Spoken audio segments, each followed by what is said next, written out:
Hello guys, welcome back to the channel, and today we're working on something rather in depth like I've said in a previous video, so we'll just get straight into it and we're stripping the heads down. So as you can see, it looks like there's a lot going on in the heads, but in actual fact, although it looks like there's a lot, there's not that much. So you've got your two pulleys on the front, so we'll take these two bolts out because I've already loosened these on the engine so I can actually get them off because they're torqued up quite tight. You've got your timing belt cover here that needs to come off because we're going to clean everything, paint everything, as does that, don't know what it is. Then up here you've got your lifting arms, your oil lifters, your valve springs, your cams, your cam caps, which obviously bolt the cam down to the head, and all of that is going to come off. Then after that we'll get the heads all cleaned up off camera because it's boring. I'll get it painted, and before we do any of that I will also lap the valves to make sure the valve seats sit just nicely with the valves, don't get any leaks, and you get the most compression you can get out of the cylinder so no air is escaping on the compression stroke. So I'll put you on the stand and we'll get straight into it. So first things first, I'm going to take the cam pulleys off the cams and I'm going to keep the intake pulley with the intake cam and the exhaust pulley with the exhaust cam, purely because then I know when I put it all back together, it goes back together the way it came apart, and I don't think this engine's been touched before, so that should be right. Now I'm going to take these 10 bolts out, so the 2 end caps and the 3 centre caps for the cam, and to do this I'm going to loosen them from the centre outwards to relieve the pressure on the cam evenly, because the last thing I want to do at this moment is snap the cam, because that's even more money I've got to spend on this engine. Now because these cam seals have been in for 30 years, they are quite tight, so I'm going to use a little bit of gentle persuasion to get them off. And then when they're free, I can pull the caps off the end and I can lift the cam out the head, and that is the exhaust side of this head done, onto the intake. So now that the cam's off, there it is, there's your cam seal, there are your cam caps. That seal sits behind the pulley to stop the oil in the head coming out all over onto the pulley, and then that goes onto your timing belt. Never a good time, but under the cams, as you can see, these are your arms, they're your valve springs, and in the middle of them are your valves. So these arms, when the cam rotates, it rotates and presses down on that roller. That then puts pressure on the arm, it then presses in. As it presses in, it compresses the spring on the valve. The valve in the cylinder then opens up, and on this side of the head, it lets the exhaust gases out because this is the exhaust side. Whereas on this side of the head, it lets the air and the fuel mixture come in, which it can then be combusted, giving you power, give you nice smoke out the exhaust from that side. And all that is controlled and operated by the cams rotating from the timing belt, which is operated by the crank down the bottom. And that then opens your valves. And that is a very quick insight as to how the heads work and why they're so important. But now that that cam's out, I'll get the other cam out. We'll get this timing belt shield off, this one here, only 2 bolts. Get this off. Again, I don't really know what that is. It looks like a blanking plate with a bracket on it, which I can only assume is to bolt the cam cover to. But that needs to come off as well. And then after that, I'll take all the little arms off. They just literally pull out. If I can get my hand on one, they just lift off. So I'll take them off. I'll take note of where they've come from so I know what's what. And then we'll be left down to the valves and the valve springs in the head. And at that point, we'll get the valve spring compressing tool on. I'll show you how that works, and we'll take the valves out. If you've been enjoying the video so far, I hope you've hit that subscribe button down below, you've smashed that like button, and you've got your notifications turned on so you get updated when I post videos of the car, so you can stay up to date with the GTO build and you can see where we're up to and how well or how poorly we're getting on with it. So, those of you who saw my last video, top right corner now, you'll remember when I mentioned about the oil lifters. So this head, with it being off a Mark 1, has the 1mm oil lifters, so I'll show you that, and then I'll also show you a comparison between those lifters and the new ones I've got on the car in a box somewhere. You can see how big a difference it actually is, because between 1 and 3mm doesn't sound like much, but it makes a big difference. So there, as you can see, are the oil lifters right there. So I'll pull them out. So there's one for every valve. So there should be 2, 4, 6, 8, 10, 12 in this head, and then another 12 in that head, which is good because I've got 24 replacements. So we'll pull them out now because they literally just slide straight out as far as I'm... Oh, that's too cold. Anyway, they just pull straight out. I haven't got gloves on either, so I'll pull them out and I'll show you exactly what they look like. So, these are the original lifters out of the engine. Don't know if you can see it because it is quite difficult, but the tiny black dot in the middle is the oil passage for this, so that's 1 mil. So remember that. And this is the new one, the 3 mil ones. And you'll already see a blinding difference. And that is the 3 mil. So the oil is then going from having to squeeze through that little pinhole to then squeeze through that, which means it's got so much more room to get through. Flow rate should be a lot better. It won't get blocked up with tiny little debris deposits from whatever in the engine, because let's be honest, engines get dirty. And it should help eliminate ticky lifters, because that will do a much better job than that ever did.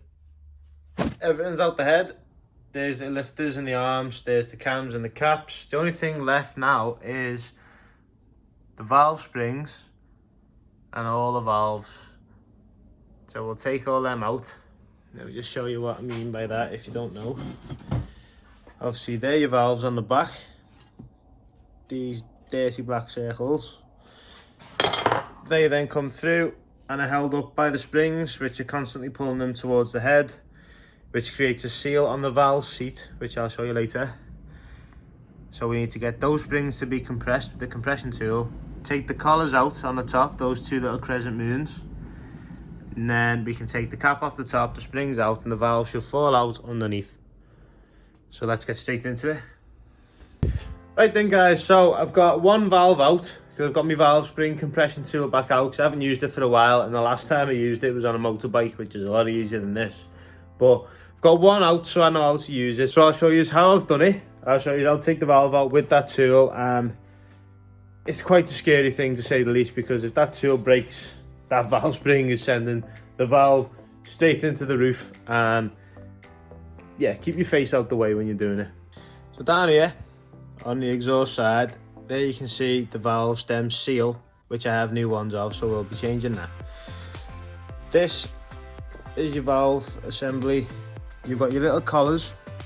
So when you compress the spring down, the collars in here are what you take out, because they bite on the top of that lip on the valve, and that's what keeps it seated.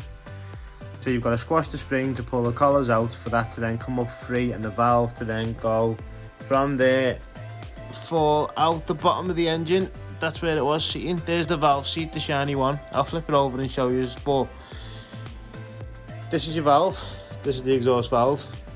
And what that does is when it's pressed on the top by the cam, it then opens up. So like I was saying before, it comes down, it creates a gap in the cylinder, the head, sorry, and then lets the exhaust gases out. And that's why it's all minging. The oil on that is off the valve seat, so that's not a concern. Off the valve spring, sorry, not the seat. So yeah, that is a basic setup for your valves. And now I've just got another 11 to do in there, and then 12 to do in there. So I'll get you back on the stand. I'll show you how to take the valves out with the tool, and then from there we can just get them all out, get them on this little cardboard backup I've made. So we'll get them in there so we know where they came from, so when we lap them, we know we're lapping them to the right seat in the right head. So let's get straight to it. So this here is the valve compression tool. So it's basically a big G-clamp with two little, I don't even know what you call them, spacers maybe. But this is the tool. The way it works is,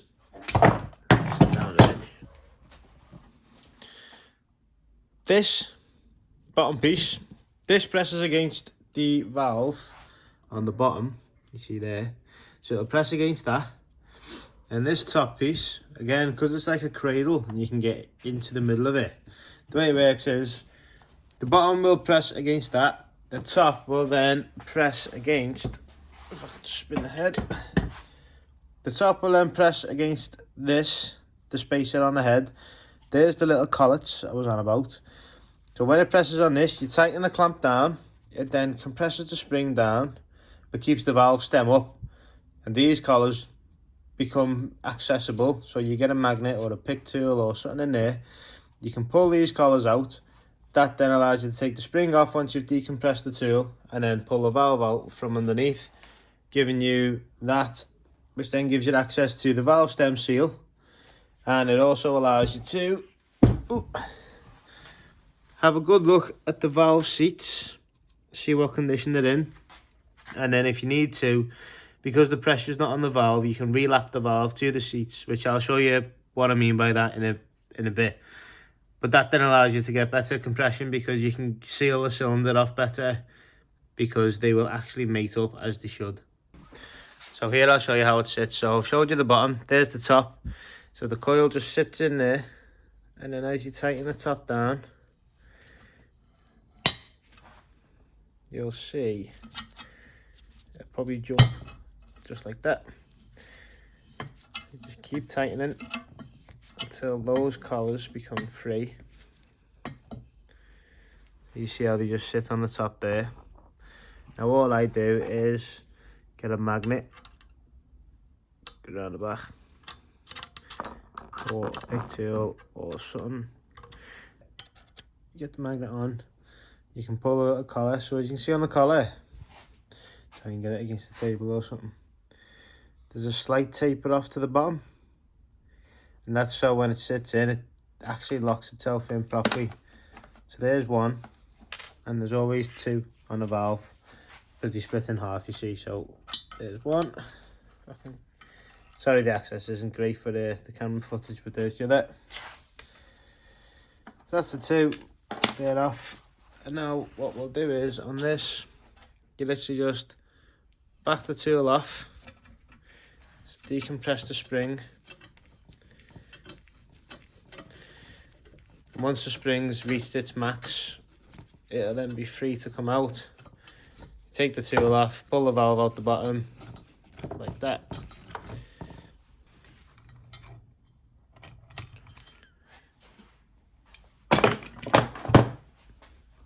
Now we can pull the spring out the top. So there's a spring with the collar on the top. And if you pull this forward just a bit, give it a poke, see the valve come all the way down. It's going past the valve stem seal. And if you come underneath, you can see the valve coming straight out the bottom. There's both the exhaust and the intake, one of two, because these are dual overhead valves. So on this cylinder there's two exhaust valves and there's two intake valves. I've got one of each out. So now that you know how I'm going to remove all the valves, I'm just going to crack on. I'm going to get the next 10 out, and then that head should be empty unless there's something I forgot. Also, I've only just realised I've got oil on my face. But yeah, see you in a minute. Oh yeah, that's one thing I forgot to mention. With this being an aluminium head, they need to have a steel valve spring seat, and that's what this is. It's like a top hat washer that the spring can press against. So when it's going up and down in the head, the spring will rotate slightly and it prevents it cutting into the aluminium head, because steel is harder than aluminium, and creating excess wear on the head, which will give you so many more problems further down the line. So on the last tear down video, some of you may have remembered me saying some of these cylinders look rather oily, and I think I've just figured out why. So on this middle cylinder, you can see these valves here are absolutely caked in oil, and it's all burnt on. So all that oil was seeping into that cylinder when it was running, meaning that valve there is absolutely covered in it. So the top of the valve there shouldn't be covered in oil. That should be nice and dry, nice and clean. So what that tells me is, on the other side of that there, as I showed you on the top before, that is your valve stem seal, and that is quite clearly failed, meaning that was letting oil from the head seep into the combustion chamber. So it was burning oil, getting oil all over the valves, and it in turn made all that very oily and crusty and horrible. So my suspicions of the engine burning oil have just been confirmed, and it wouldn't surprise me if that's not the only cylinder that was burning oil. based on the condition of that valve stem seal. But I honestly don't understand how it's so bad when the engine's only on the equivalent of 60,000 miles, unless the car's being clocked. But I don't think it has. I've done a car check and the mileage looks right. But you know, at least we're starting afresh. If this is your first time here, welcome to the channel. I hope you like what you see and you're enjoying the content so far. If you click the bottom right watermark, it'll take you to the channel and you can see all the other videos I've uploaded. And if you click in the top right hand corner now, that'll take you to the playlist of the GTO's engine build, and you can see it from the start all the way up to the point that we're at now. That cylinder with the oil leak on it, I don't know what's happened, but every valve stem seal on that cylinder is absolutely battered. So I don't know if it's because the oil's been getting in through one way and then coming up the other while it's hot, or if it's blowback or anything off the cylinder. I'm not sure, but I'm so happy I've got new valve stem seals because they're horrendous. So that's all the valves out the head. It took a lot longer than I expected it to, but luckily for you, you don't have to sit there and watch the whole thing. But I'll show you the valve seats now, so when I say about lapping them, you know exactly what I mean. And I'll also show you the condition of that oily one, because I don't know how it's got that bad, but I'll show you. So here's the bottom of the head with all the valves removed. So the top ones are the intake, the nice, the clean ones, and then the bottom are the exhausts. I mean, it's not really that hard to tell, but when I refer to valve seats, let me choose a good one. This is your valve. You see that little edge on the bottom? Oh yeah, there's one. That wasn't even intentional. There's the bottom of one of the valve stem seals. That's the seal spring. So the seal definitely failed, which is why that is all oily. Couldn't even like that. That was quite coincidental, but anyway. There's the bottom of the valve. You see a nice shiny silver lip. That then meets with the lip in here and creates a seal with the pressure off the spring. So what lapping means is you put a very fine grinding paste on the valves. You put them in and seat them to the seat. You'll see me do it, but I'm just telling you what I want to do.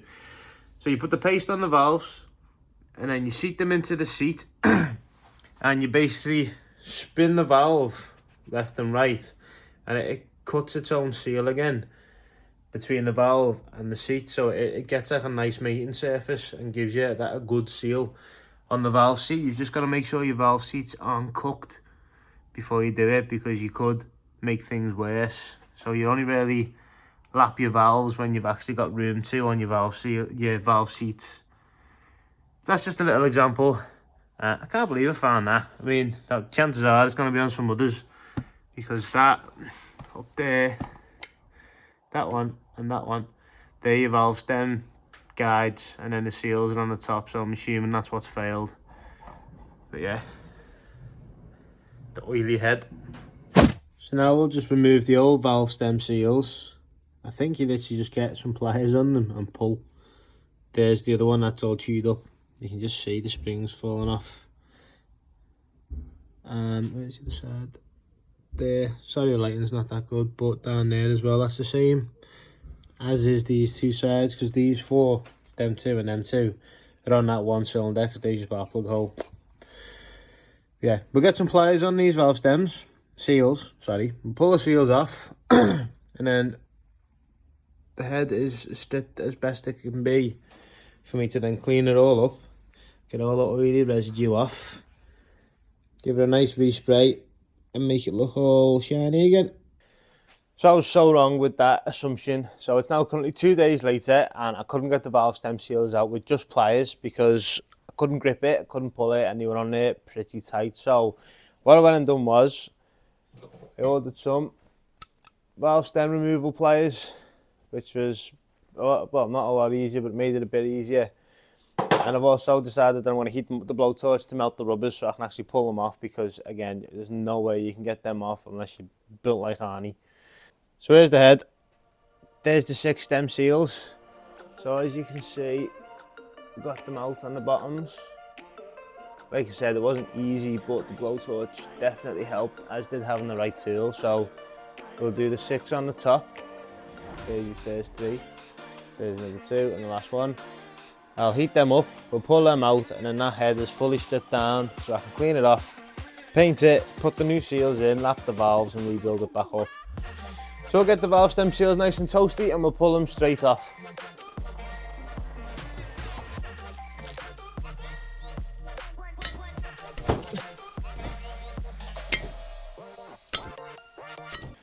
So the exhaust side came out so much easier than the intake, and I haven't got a clue why, but I think it's just a case of knowing what to do with the right tool. So I'll show you what we've just done.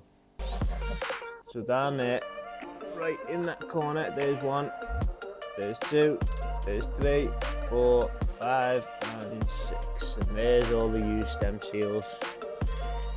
So now the head is completely torn down, as best it can be. Now I can clean all the grime off it, get rid of all the old gasket material, all the oil, and we can get it painted.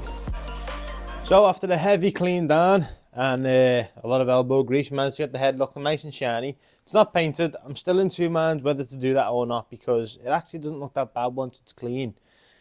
But we'll put the valve stem seals in, we'll lap the valves, so I'll show you what I mean by that, and we can then build the head back up. And if I want to paint it, I'll just cover the insides, because I need to do that anyway in terms of protecting the cams and stuff. So I can just tape it over with a bag, cover it all up, and then I can spray it. But don't know if I'm going to do that yet. But here's the valve stem seals anyway. There's the head. Looks a bit cleaner than it was, as you can see. Nice and shiny-ish. Still a bit gritty here and there, but it's not that bad. And then the inside, obviously it's still a bit oily. I didn't want to strip too much out, but all these valve guides are ready for the new seals, all the way through the head, exhaust and intake, and there's the new seals.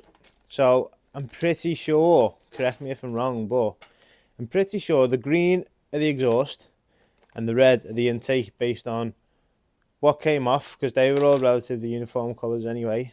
But a bit of research online and it says green is the exhaust, red is the intake. I've cleaned this valve up a little bit. This is one of the exhaust valves. Just give it a spin in the drill. Got all the carbon build-up off it.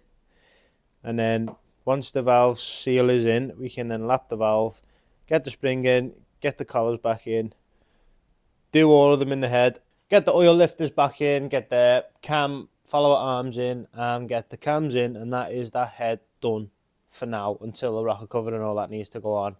We can get all that done. We can't put the timing gears on until it's on the engine, because you can't get the center shield on with the timing gears on, so we'll leave them off for now, but we'll make a note of what head they come off. So let's get the valve seals in and the valves lapped. So this is my fancy new valve seal seating tool. So as you can see on the end of this tool there, there's like a tapered recess. What it does is the valve seal goes over like that. Press it in, and then where the spring is there for the actual valve, that falls into the taper so you don't damage it. And then the pressure is put purely on the outside, so when you actually smack it in, it doesn't damage the seal. So get it like that, get it over the valve seat, the valve guide, sorry. Get it on, just like that, get it centered. And then using a hammer, give it a bit of a tap.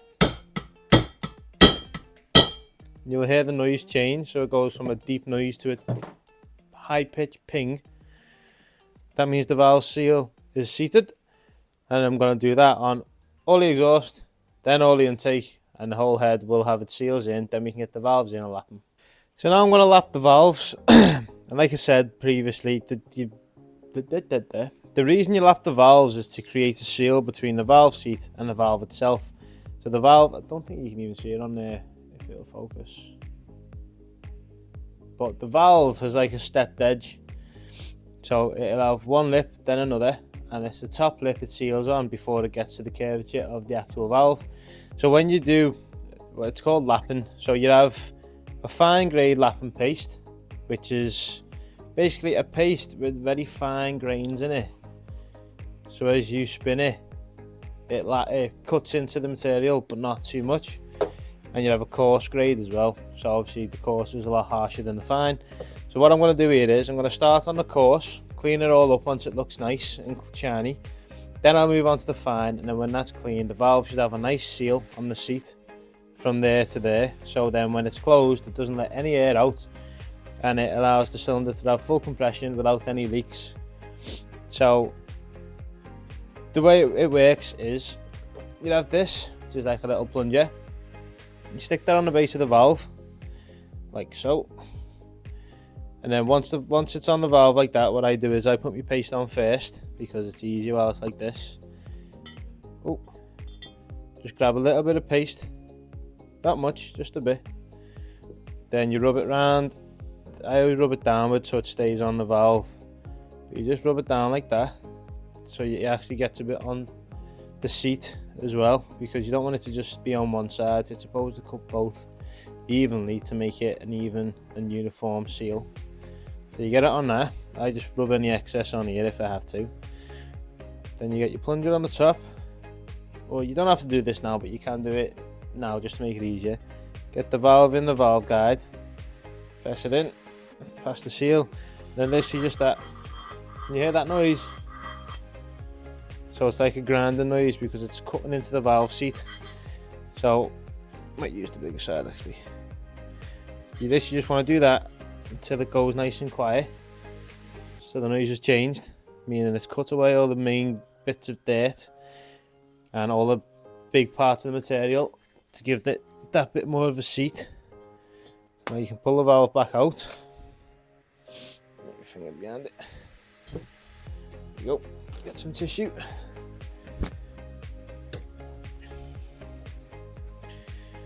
Clean the valve up.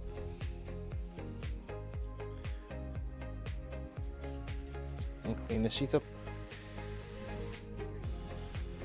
I don't know if you can see on the camera, but the seat's gone a little bit shiny, meaning it has took some of the dirt off the seat as well as any imperfections. But I haven't done it anywhere near enough as I need to. That's purely just to demonstrate.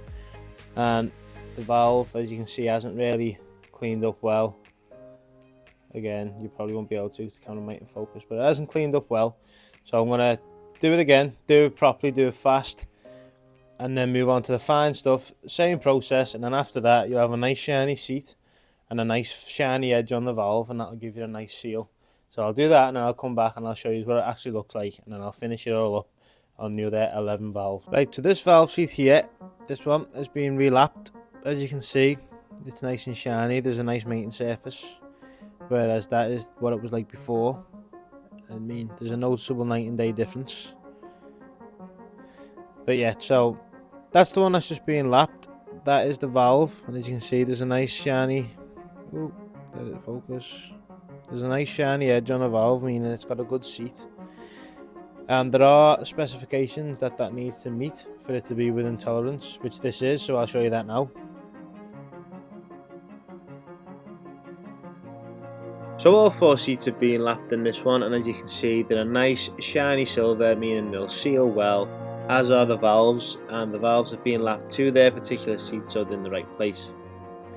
Now you'll see that I've put all the valves back in, all the springs, all the collets, they've all gone back in the reverse order as to how you take them out. Everything's tight and works as it should. Now you can see I put the 3mm oil lifters in the head that are machine fit, so they're nice and snug. And then after that I've put the rocker arms back on the top, so the head is pretty much done. So guys, after a very long time, because these heads have took so much longer than I expected them to, but I think it's only 3 days later since when I first started this video, but there it is, heads on the bench.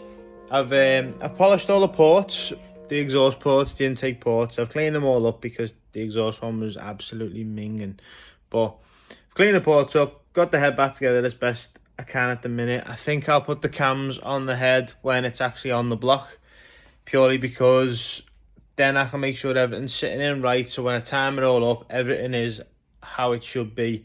Because if I do it now and then put it on, it could be off and I might not realise. So I'm going to do that when it's on the block. That's the same for both heads. I've still got the other head to do, so that will be getting done off camera like I've said previously. And yeah, this is also why this video is going to go out a day late, so it's going to go out on the Saturday instead of the Friday, or when you're watching it now, whatever that is. But yeah, so I hope you've enjoyed this video. I know it's a long one, and thank you very much for watching. Remember to like, comment, subscribe, smash that bell notification so you get updates when I post a video, and I'll see you in the next one.